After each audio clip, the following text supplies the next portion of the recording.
me when it talks about role reversal is between husband and wife. Because we usually see role reversals when it comes to that.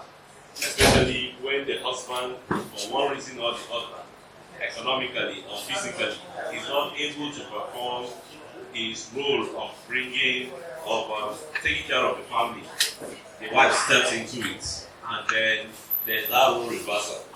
And usually, role reversal has its intricacies in that sense. There are some couples who are able to handle it properly, while some are not able to handle it properly. But this role reversal will be seen between children and parents. But we'll go into that. But let me just give an example of the role reversal between husband and wife.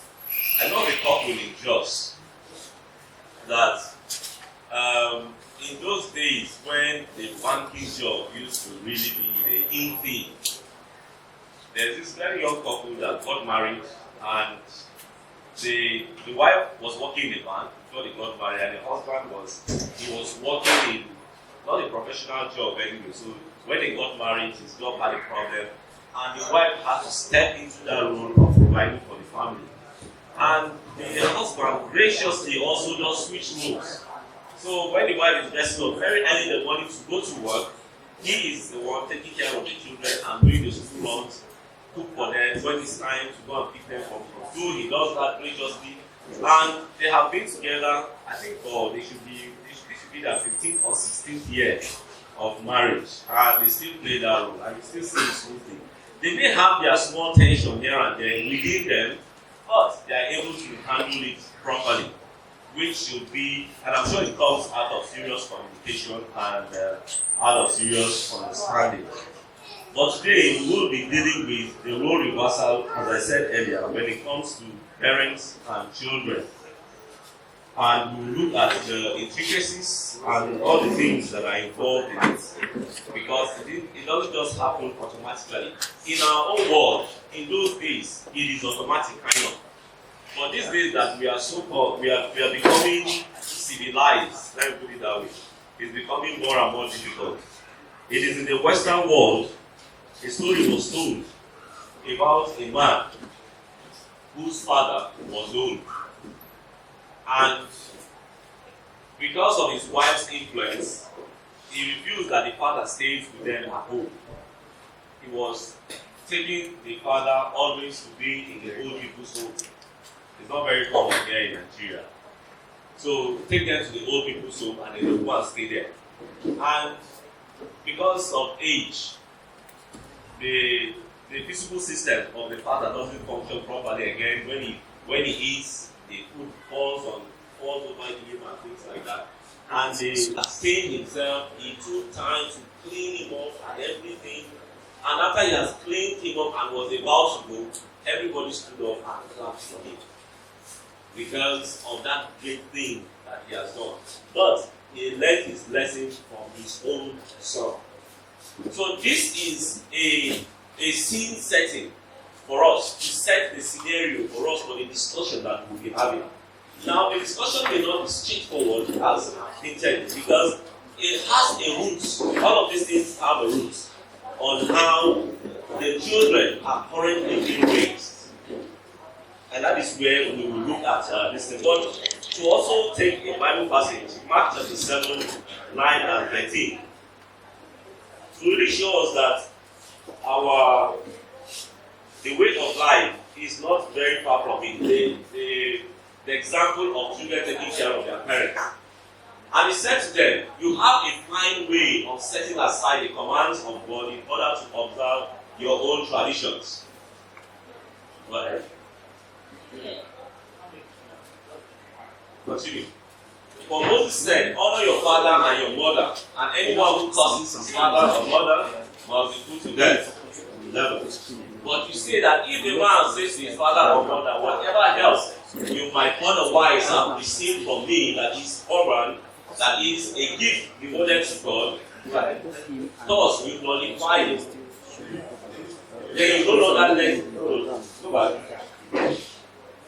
Go back to that previous one.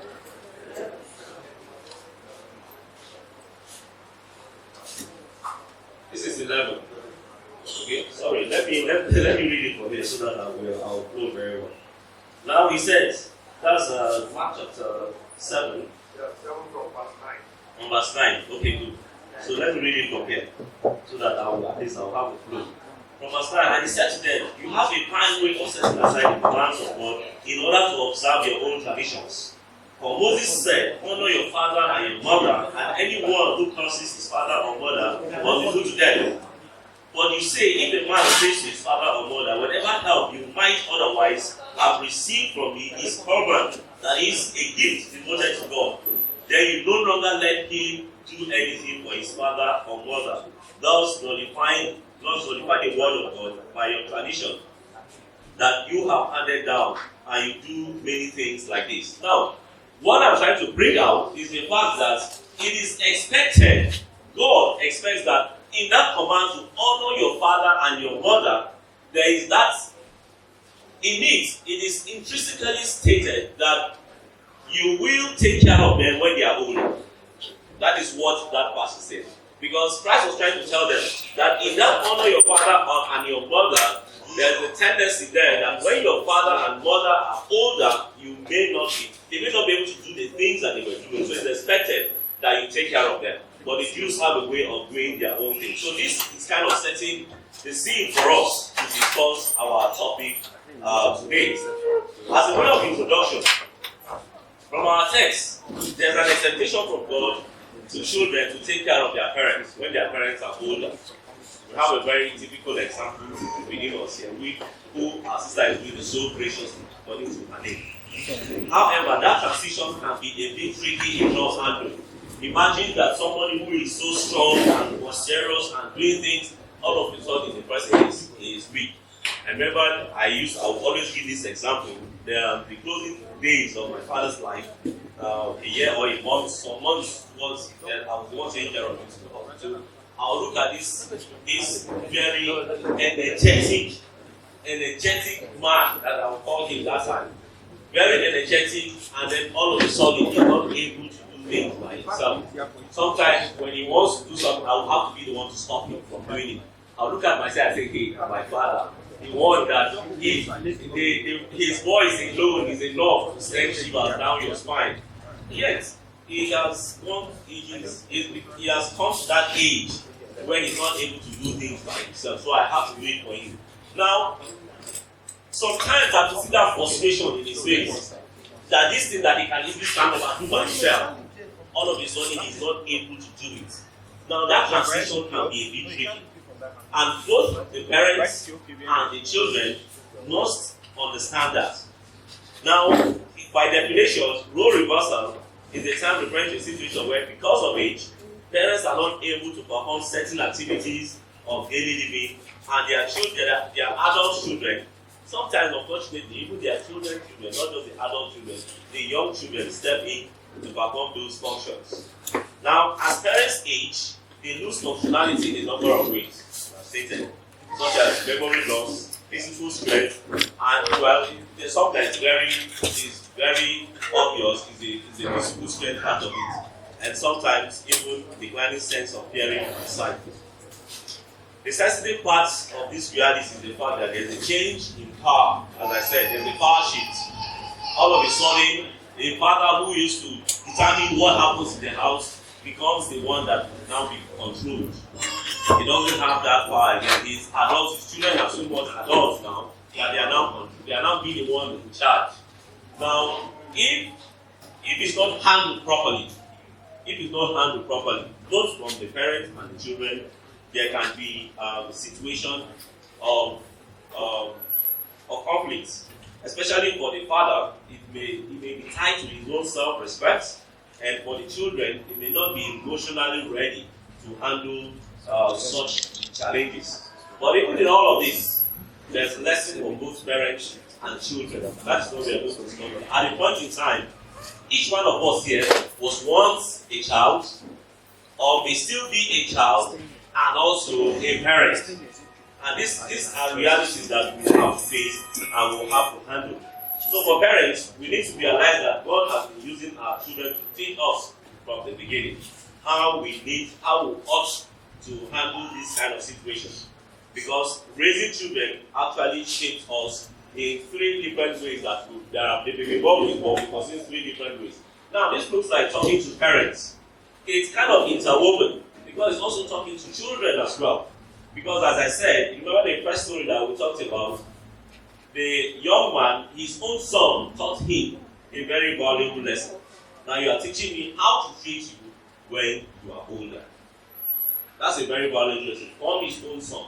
So whatever stage we find ourselves at this time, this lesson applies to us.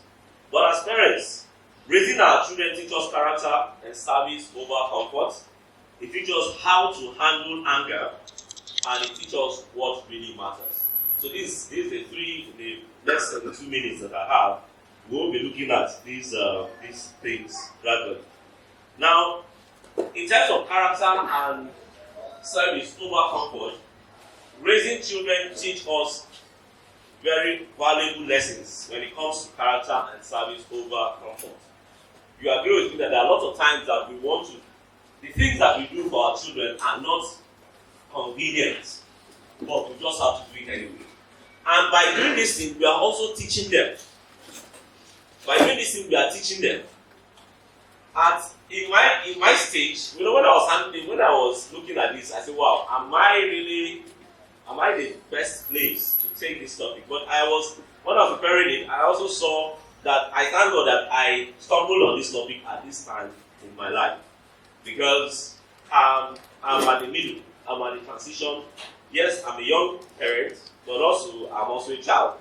And I have responsibility also. I also have a mom who I have responsibility to, and we have older ones that we need to take care of.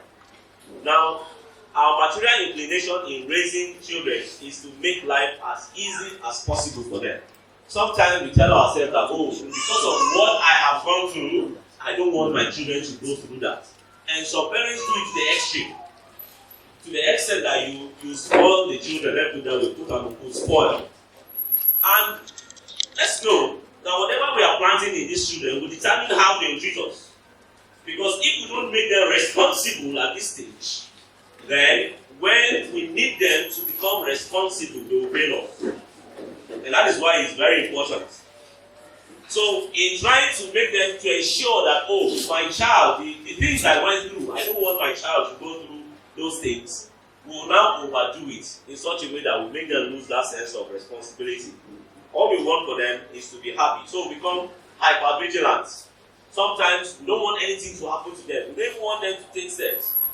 Not knowing that some of these pains, some of these disappointments, some of these failures are also helpful in bringing up, in building, developing their character. As biologists, there's an example we normally give us of the pupa stage of a butterfly. A pupa stage 2 when it becomes a butterfly. Before a butterfly emerges, the pupa is just a little bit of rope that the whole butterfly will have to come out through. It has to force its way through that. Someone made an experiment and then opened the chrysalis. It opened the pupa, it opened it up so that it will help the butterfly, it will help the butterfly to come out quickly. But that butterfly did not survive. But the ones that go through that process are able to survive. Now, the simple illustration of that is this. When they are going through that process, the excess fluid from their wings is reduced, is removed. So that process has to happen for them to be able to develop fully. Now, if we relate that to our children, it also happens. Sometimes when our children fail exams, it's not our children that fail, it is the school's problem. Sometimes we have that as parents. Sometimes there's competition in school. It is not because our children are not well, and they are not well athletic, they are not very good at what they do. It's because the referee or somebody was partial, that's why they failed. And in that, we take that responsibility away from our children to know what real life is. Yes, it's good for you to raise your children up so that they will have self-esteem. But in doing that, allow them to build their self-esteem in such a way that they can stand and defend it. Not the self-esteem of, my parents are always there to defend me. So we overprotect our children and don't allow them to learn lessons from failure. They should take responsibility, because the moment I take responsibility, it helps me to sit down and have a rethink, to reevaluate what has gone wrong or what I've not done right, so that it will help me in my next approach. But sometimes we are very overprotective. Now, success, even if it's a big success, may gratify parents. But failure, produced by an honest assessment of ability and performance, is still wisdom in children. Now, in that, I want to say here that sometimes parents put their children in schools not because of their children, but because of them. Let me explain this. We use our children to compensate for our failures and inadequacies. And then we are now being unfair to them. That is why sometimes some children will, after reading whatever they want to read, they will go and give the certificate to the parents. Okay, yeah, so I've read this course for you, and here it is. I've given you. Now I'm going to do what I want to do. Because you didn't allow the child to live his or her own life. You think that, by saying that, I am, this is my son. I'm the son of let me use conservation biology, let me use my field. Though it's not a very popular one. I'm the son of an accountant. I'm the son of an engineer. So is that really what the son wanted to do? Or because you wanted to read engineering and you were not able to read engineering, so you force your son to read engineering, even if that is not his flesh, even that is not what he wants to be. So as parents, we need to watch it. We need to see how we guide our children. Give them a bit of space to have that responsibility. As I'm saying this, I'm also looking at my own self as well. I'm thinking that when it comes to that stage, will I be able to? Well, brethren, the truth is the truth. However we look at it. There's a psychologist that said, if we protect our children from all risk, challenge, and possibility of rejection, they will likely become developmentally stunned and immature. If we try to shield them, as I said earlier, it is good for us to teach them on how to improve their self-esteem.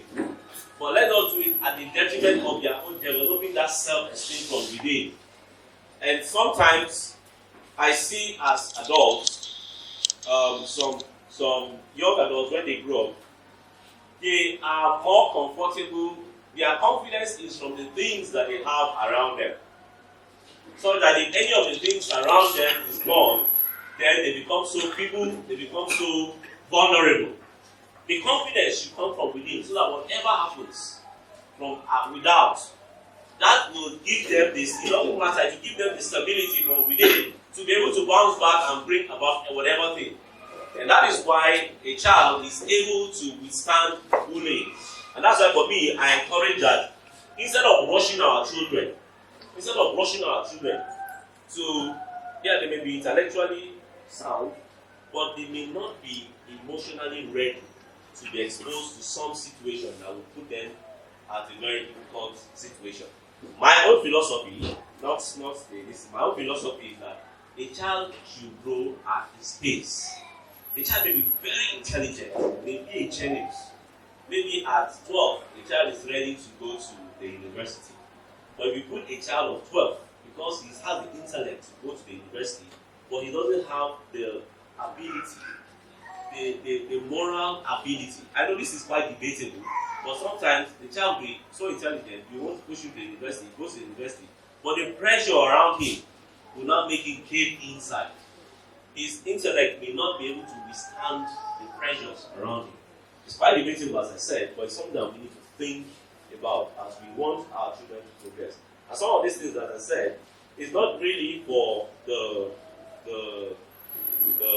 children per se, it's probably for the parents. So we need to watch it. In all of these things that we're trying to say, when the time for role reversal comes, I don't want us to lose the focus on where we are going to. When the time for role reversals comes, and the child needs to step in, the child is now an adult, and needs to step into that responsibility, the child will take it up graciously. He will do it in such a way that he doesn't put the self-esteem and the pride of the parents at jeopardy. He's able to graciously take care of their parents at old age, and at least it will help them to lead on to their break in peace. Now, I had the example of a father of a drunken girl. A story was said about a lady who was a boarder, and she dodged from school and went out and ran away from school. When she came back, they tested her with a breathalyzer to test the percentage of alcohol in her bloodstream, and it was noticed that she was drunk. And then the school penalized her, and then they sent a report to the father. Now, instead of the father to come and work with the school and thank them for even trying to help his daughter, he was threatening to sue the school for disgracing, quote unquote, his daughter. Now, that man is setting himself up for a very big show later in the future, because his daughter will end up being a drunkard, and then he will now put the responsibility of other people, not on herself. And that is where we need to watch it. Our examples may not be a drunken daughter, but we need to look at it carefully, how we are raising our children. I was once a child. I knew how I was raised. I knew, looking back, I knew the things that in my own way, I think my parents should have done this, should have done that, should have done this. But I'm glad the way I turned out to be. But it must be said that it wasn't a very straightforward thing. It has responsibility on my part as well. But what we can do as parents is to try to build our children's ability to choose from wrong and from right when the time calls for it. And that will really help us. Now, God reveals the depth of our commitments to Christ by the intensity of His presence in the life of our children. The things that are important to you, that your children know. The things that are important to you, your children know. If it's the material things that are important to you, your children will know. If it's the things of Christ that are important to you, your children will know. You may be able to deceive, I may be able to deceive every other person, but the emphasis I lay on the things around me, my children will know. And they will know it, they will know it, and then that is what they will do.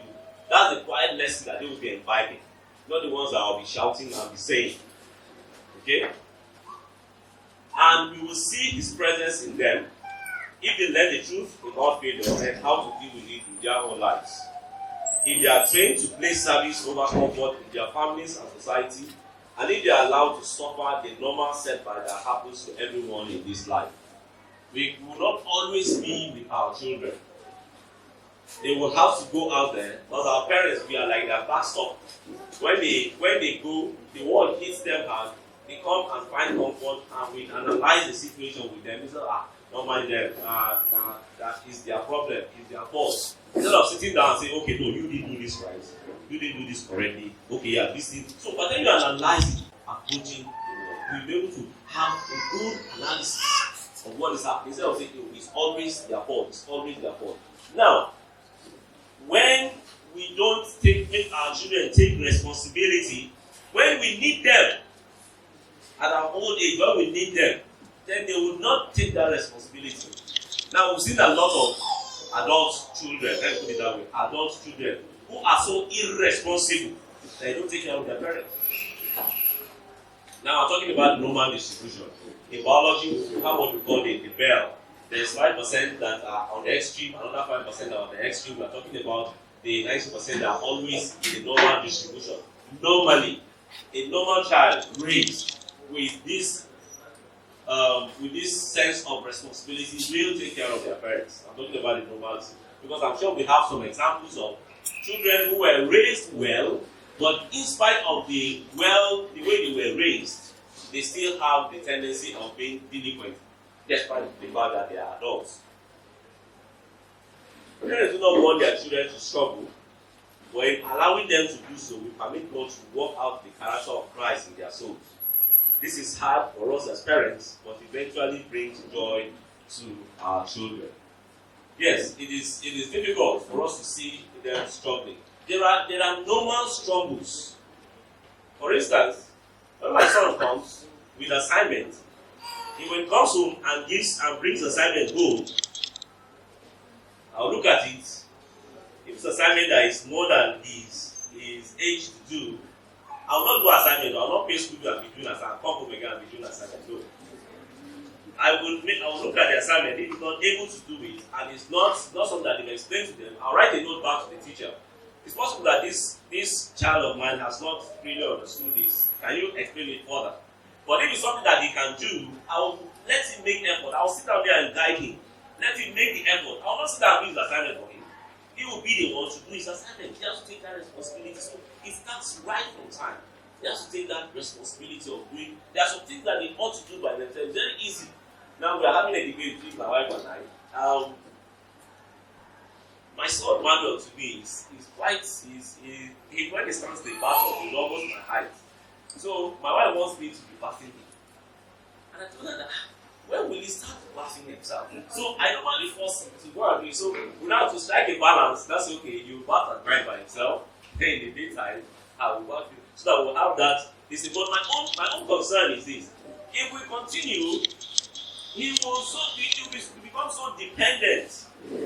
He needs to start, and I'm sorry, and I've said this several times. Firstborn, especially firstborn boys, they are so overprotected that sometimes you are not careful the way they turn out to be firstborn boys. I've seen that several times. So if you are a firstborn boy, sorry, I'm not referring to you per se, it may be different. But that's something I've seen at least I've seen more than 5 or so. By the time that if you are the first person to overcome, but my wife and I will agree that Manuel did not fall as much as Ivan did. Ivan fell very well because Manuel we are always not fall. But it's like when the second child came home, okay. It's not as bad as we think. It's not as bad as it is. So there may be that relax, and then the second child kind of have that sense of, is more independent. What I've seen, second children are more independent because they are allowed to do things by themselves. It's quite debatable, as I said, but these are my observations. So we allow them to develop that sense of responsibility so that they will be able to be independent as they carry on with their life. So quickly, let's go to the second one: how to handle anger. When you have young children, it's really quite challenging. As someone said, he never realized how bad a temper he had until he started raising his young children. Now, parenting brings out the kind of emotions in us, especially anger, and God uses these moments to teach us how to deal with these explosive and potentially destructive emotions. We do it both as we deal with our children as a family and as we deal with others as well. It's quite important. And then they talk about the terrible twos. Now, some schools are trying to change it to terrific. They're saying terrific twos and the twin age. Now, I don't have any teenager in my home yet. I'm hoping that, but I've heard parents of teenagers talk about that teen age.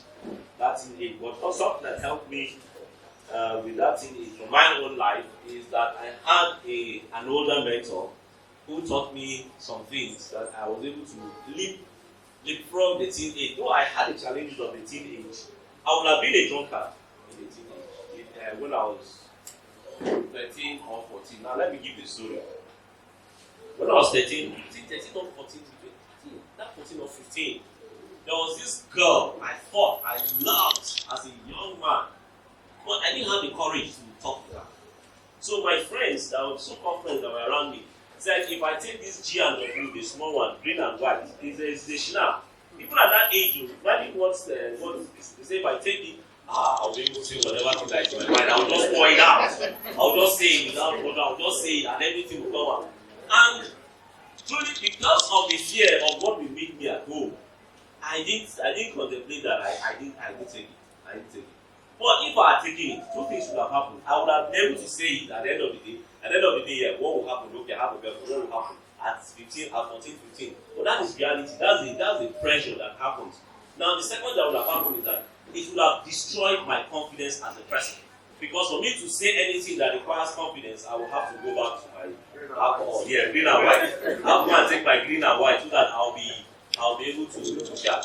But another lesson I learned is that 2, 3 years, 4 years down the line, When I turned, I looked at this girl that I thought that was the most beautiful lady in the world. I said, is it because of this thing that I would have been a drunkard? Yeah. You know, it will have been so devastating. But I thank God that helped me. What I'm trying to say is that this age, the teen age, and the therapy tools, as they call it now, is a stage in life of parents that nobody really tasking.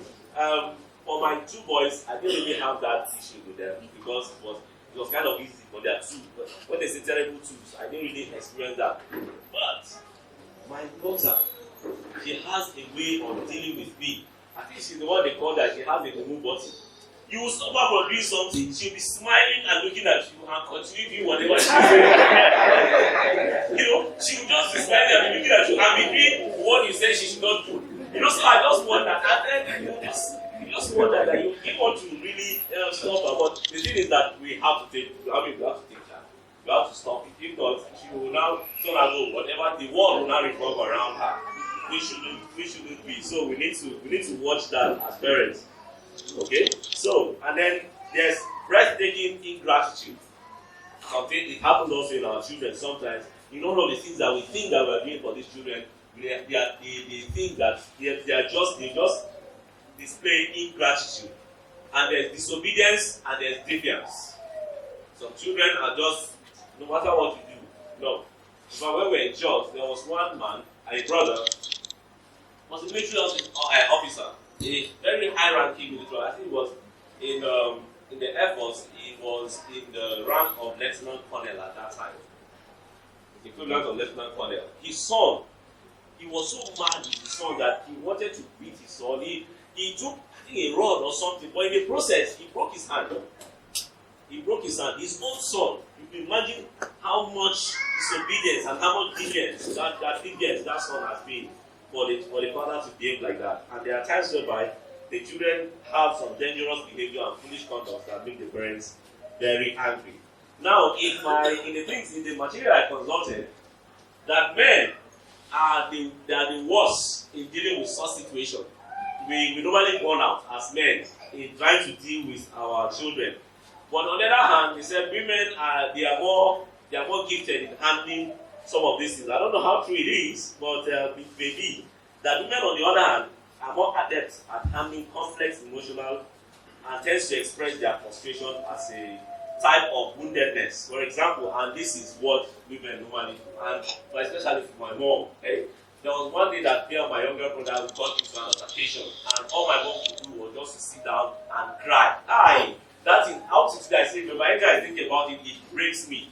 Because she just say, hey, my children that I gave birth to are now fighting in my presence. It was, and I was the older, so I took responsibility, and it broke me down completely. Women have that way of emotionally blackmailing their children. For the right reason, anyway. But imagine that, is that after all that I've done for you, is this how you want to pay me back? Especially when they start the issue of, I took 9 months in my womb.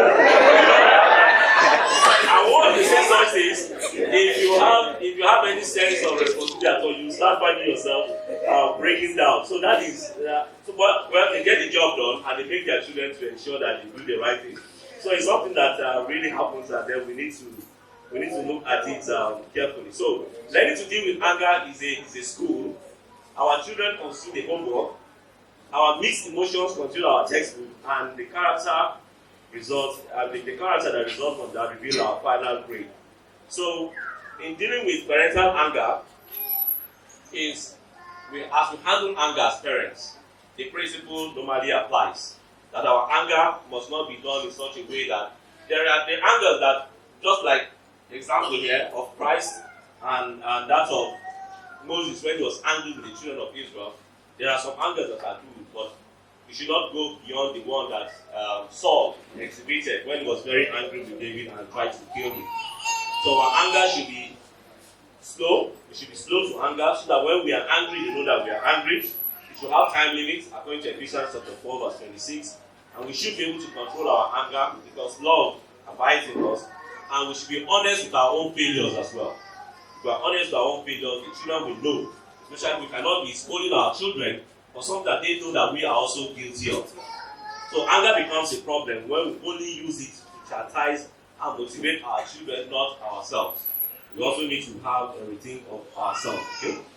Then, lastly, is what really matters. The next 8 minutes. A musician once said, "You cannot feel at home in the Rock and Roll Hall of Fame.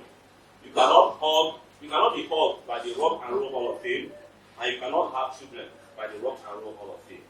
What he's trying to say is that no matter, as a musician, no matter how much you achieve, all of those things cannot give you a wild thing. Family is the number one. Whatever achievement that we may have achieved as people, one thing that is sure is that our family will still come first, and that is what matters at the end of the day. And there are two sure things in life. We will all die. That's number one. This includes the people, all the elements in creation, all human institutions like companies and everything, no matter how long, we will all die someday.